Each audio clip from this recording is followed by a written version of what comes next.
naman nyo. Okay? So, ayan guys, ang ganda niya. Sobrang ganda. So, most especially guys, yung may mga anak na mga teenager or yung mga bata mahilig mag-accessories. Okay, ayan guys, no, binili ko po ito ng, I think, 1,000 plus or, yeah, binili ko po siya ganyan. Benta ko na lang po ng 258 pesos. Guys, 258 pesos. Ito po.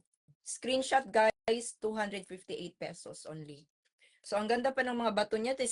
If you have year, this one is when you born in February. Okay? February bagay siya sa inyo. February, guys.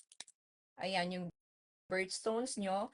No? Mura na lang siya, guys, kasi nagamit ko na yung bangle. Medyo may gasgas na siya. Okay? Ayan. And shout out to all of the OFWs out there kasi pwede nyo pong bilhin ito, bigay sa mga apo, pamangkin, no, ninyo, mura na yan.